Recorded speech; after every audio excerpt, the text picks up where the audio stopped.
지금은 사순절인데 이 사순절에 오늘 말씀은 상당히 씁쓸한 말씀이에요. 예수님이 참 서글프셨겠구나 이런 생각을 해봅니다. 50절 한번 봐봐요. 50절. 제자들이 다 예수를 버리고 도망하니라. 3년 동안 동거동락을 했던 제자 아닙니까? 다른 것도 아니고. 근데 이 제자들이 다 예수님을 버리고 도망하니라. 선생님이 잡히자 배반한 거죠. 42절에는요, 일어나라 함께 가자.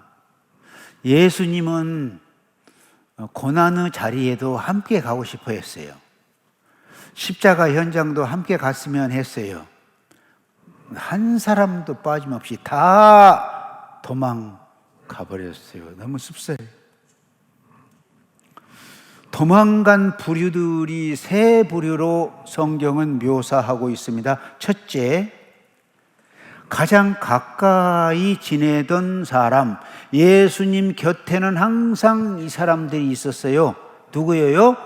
베드로, 안드레 아니고 베드로, 야고보, 요한. 안드레는 성격이 5시 안에 저 뒤에 천천히 따라오는 이너서클이라고 할 수 있는 핵심 그룹, 예수님을 가까이 모시었던 사람들. 근데 그들도 예수를 버리고 도망갔어요. 두 번째 사람이 그룹이 나옵니다. 예수님은 가장 가까이 항상 곁에 있는 것 같은데 딴전을 피워 엉뚱한 일을 벌려. 그런 제자가 누굽니까? 알죠? 가룟유다. 성경은 예수님에게 입 맞추기까지 했던 아주 끈적끈적한 사람입니다. 내 제자 가운데 그런 사람이 있으면 끈적끈적 잘 가라 할 텐데 예수님은 끈적끈적 해도 데리고 다녔어요. 그리고 성경은 그를 12 중에 하나라고 했습니다. 여러분, 그런데 어느 누구도 가룟 유다가 많은 돈도 아니야. 몇 푼 하고 선생을 팔아넘긴다? 상상할 수 없었어요. 그래서 오늘 말씀은 씁쓸해요.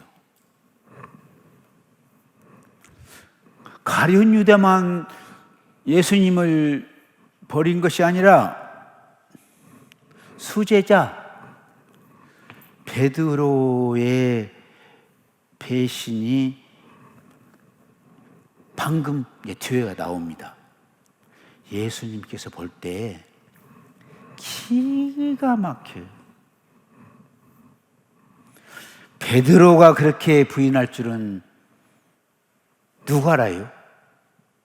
결정적인 순간에, 마지막 순간에 예수님을 여지없이 배반하고 떠나갑니다.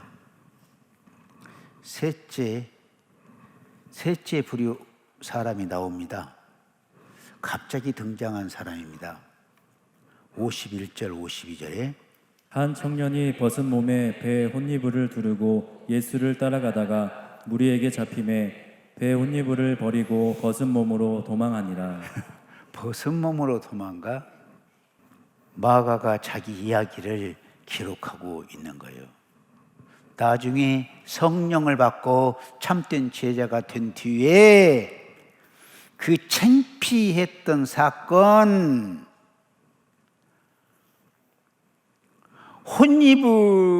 혼입을만 둘러쓰고 나오다가 놀라가지고 혼입을 버리고 벗은 채로 도망갔다 한 청년이 그 정도만 쓰는 것도 굉장히 용감한 사람입니다.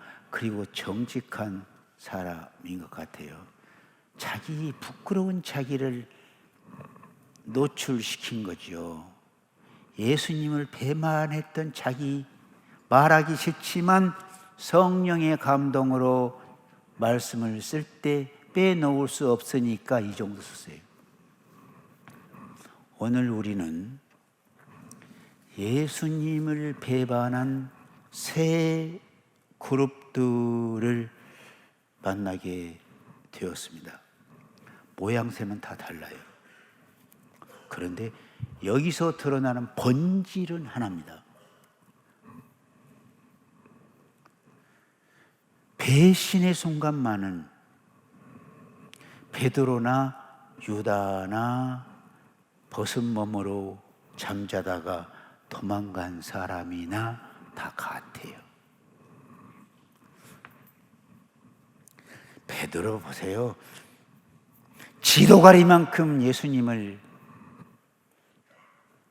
계집 종 앞에 부인합니다. 난 몰라. 나 그 사람 몰라. 그 자리를 피해버리던가 그렇지. 그렇게 부인을 합니다. 인간의 탈을 쓰고 왜 이렇게 배신했을까? 생각해 보지 않았어요? 어떻게 그럴 수가 있을까? 3년같이 고락을 같이 했던 선생님, 그리고 수많은 기적을 보고 많은 감명을 받았던 제자들이,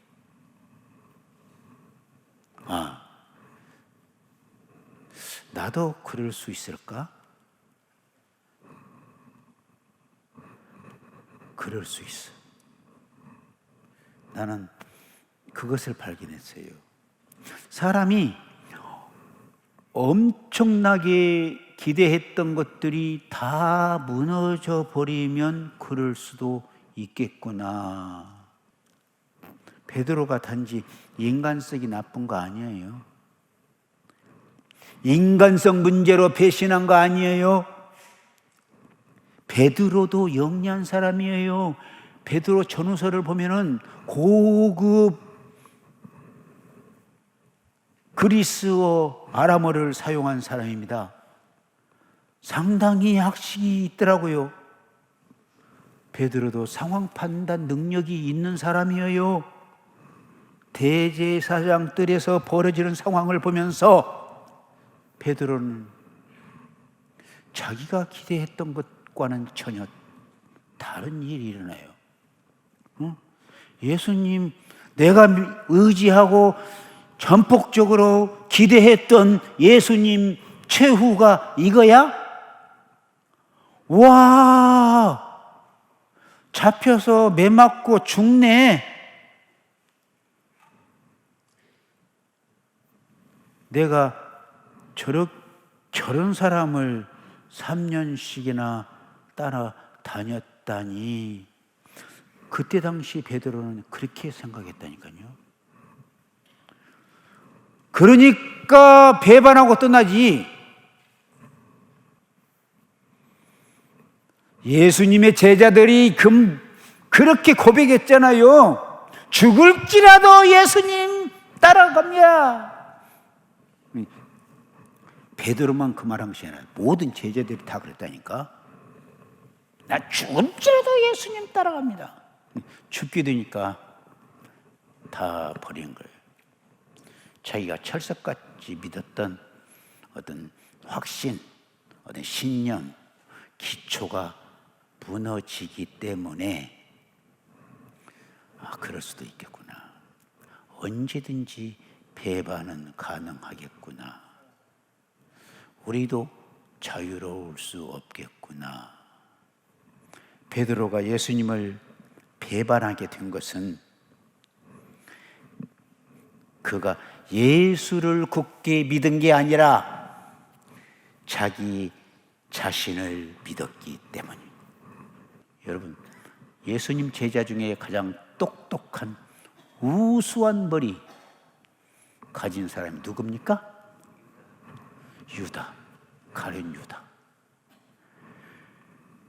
가룟 유다만큼 사리가 밝은 사람, 앞뒤가 분명해, 계산 똑소리나, 그래서 회개해.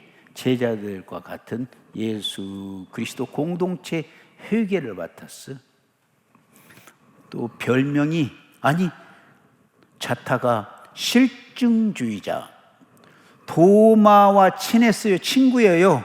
도마와 유다는 실증주의자. 도마는 만져보고사 믿어.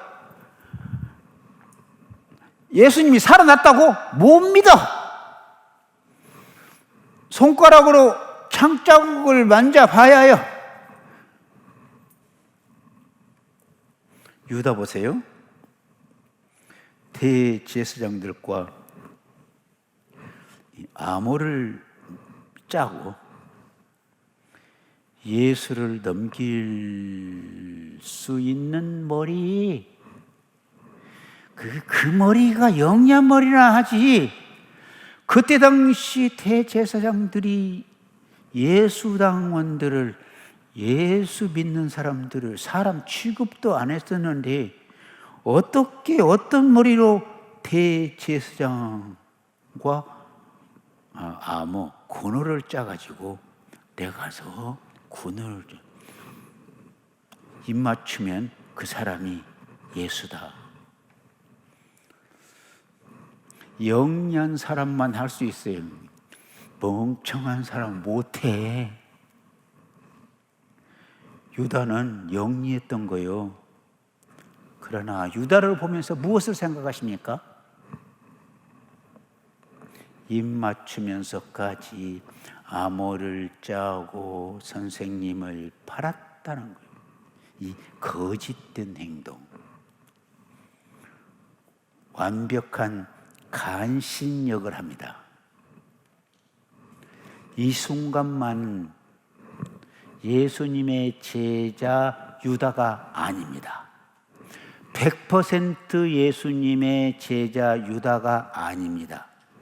이때만은 제자 유다가 아니고 사탄의 심부름꾼, 사탄의 졸개, 귀신입니다. 이때만 유다가 아닌 귀신 있는 게 아니라 찾아보면은, 둘러보면은 거룩한 하나님의 공동체 안에 그 사람은 분명히 장로인데 전혀 장로가 아니야. 그 순간만은 귀신, 사탄의 졸기가 보여요. 그렇게 믿음이 좋고 충성을 다짐하고 찬양하고 기도 인도하고 하던 사람이 어느 순간에 안면이 달라져요. 앞뒤가 달라져요. 사탄, 마귀. 여러분, 사탄, 마귀, 귀신은 멀리 있는 거 아니에요? 교회당, 성전, 문지방에 있다 했어, 성경은. 그러기 때문에 정신 차려야 합니다. 영적인 분별력을 가지라는 말입니다. 오늘 이 말씀을 들으면서 이 말씀은 나와 전혀 상관이 없다 생각하는 사람 있으면 손 들어봐. 큰일입니다. 나와 상관 있을 수도 있겠구나. 제자들의 행동을 보면서 거울로 삼아야겠구나. 아니야, 분명히 달라진 모습, 사탄 같은 행동을 하면은 나에게 틈 주지 말아야겠구나. 그 사람이 활동할 수 있는 틈을 만들지 말아야겠구나. 활동하다가 중단하고 돌아오게끔 해야겠구나. 찬송하고 기도하고 말씀 연구하고 이런 분위기로 만들어야겠구나. 그러라고 오늘 이 말씀이 있는 거예요. 50절 보세요. 제자들이 다 예수를 버리고 도망하니라. 제자들이 다 예수를 버리고 도망가자. 바로 공회, 사내들인 공회가 열려요. 이제 예수님이 재판받기 시작합니다. 53절 54절. 그들이 예수를 끌고 대제사장에게로 가니 대제사장들과 장로들과 서기관들이 다 모이더라. 베드로가 예수를 멀찍이 따라 대제사장의 집 뜰안까지 들어가서 아랫 사람들과 함께 앉아 불을 쬐더라. 사내들인 공회는 밤에 모일 수 없습니다. 이 국회, 그때 당시 국회의원 비슷하거든요. 밤에 열리면 위법입니다. 게다가 사형에 해당하는 중대한 범죄자를 다루는 일은 당일날 열고 당일날 결정하는 법이 없어요. 불법이에요. 모든 과정이 인간들의 불법에 밤중에 이루어집니다. 예수님은 이 신문 과정부터 인간들이 짜놓은 불법으로 재판받고 사형 선고가 이루어집니다. 그 불법의 현장에 예수님이 사랑했던 제자들이 있었습니까? 다 흩어졌어. 솔솔솔 말없이 사라졌어. 이게 인간 세상이에요. 그런데 예수님이 그 위법으로, 드러난 위법으로 재판받고 사형 선고 받을 때 위법이야! 한 사람이나 있었어요? 눈 씻고 보아도 없었어. 제자 중 한 사람이 오돌오돌 떨면서 그 재판이 이루어지고 있는, 불법 재판이 이루어지고 있는 그 뜰에, 대제사장 뜰에 저 한쪽에서 불을 쬐고 있었어. 누굴까요? 누구요? 베드로가 대제사장 가야바 뜰에서 불을 쬐고 있었다. 성경은 이렇게 말하고 있는데, 여러분, 불은 중요해요. 여기서 불은 굉장히 중요합니다. 다른 복음서에는 숯불이라고 번역이 되어 있어요. 근데 숯불이 더 맞아요. 숯불이 왜 중요하냐? 정확하게 이 숯불은 가야바의 뜰의 것과 디베랴 바다에서 부활하신 예수님이 제자들을 찾아가 피워놓은 숯불과 같은 거예요. 똑같다니까요. 그런데 디베랴 바닷가에 피워놓은 숯불은 베드로가 실추한 사도권을 회복시킬 때의 숯불이요. 가야바 뜰의 숯불은 배반할 때 숯불이었으나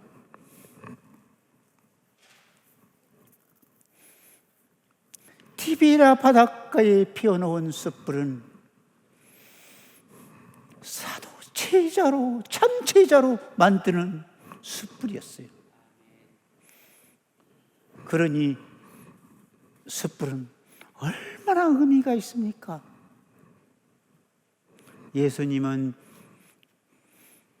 이렇게 표현한 의도가 있었습니다. 예수님의 의도를 아셔야죠. 베드로 편에서는 정말 끔찍한 밤이었습니다. 예수님 배신 후 현장에서 그 숯불은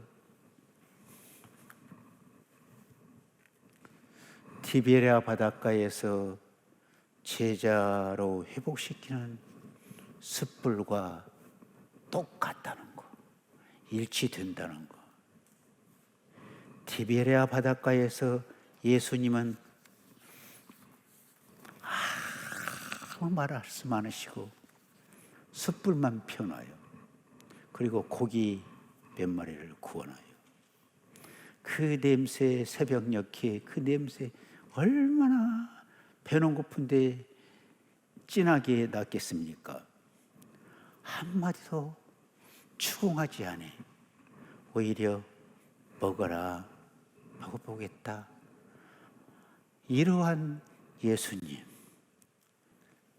베드로가 보세요. 공사되면서, 지금 공사 중인데 공사 중이면서 베드로가 통곡했던 이유. 통곡했던 이유가 72절에 나와요. 닭이 곧 두 번째 울더라. 이에 베드로가 예수께서 자기에게 하신 말씀 곧 닭이 두 번 울기 전에 내가 세 번 나를 부인하리라 하심이 기억되어 그 일을 생각하고 울었더라. 통곡의 이유, 이것을 갖다가 마가는 자세하게 밝히고 있어요. 너무나 중요한 말씀이기 때문에 다시 한번 봐주시죠. 72절.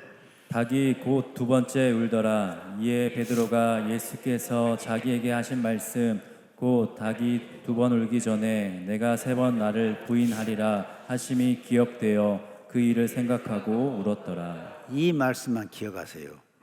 예수님이 하신 말씀을 기억나서, 그 말씀이 기억나서 그 일을 생각하고 울었더라. 하나님의 말씀이 주님의 말씀이 생각났어요. 이제 공사가 상당히 되니까부터 전 세계로 나아가서 엄청난 일들을, 충격적인 일들을 세상을 요동치게 했던 베드로. 하루에 설교를 하면은 3,000명, 5,000명이 회개하고 돌아오는 거야. 그 말씀이 생각나서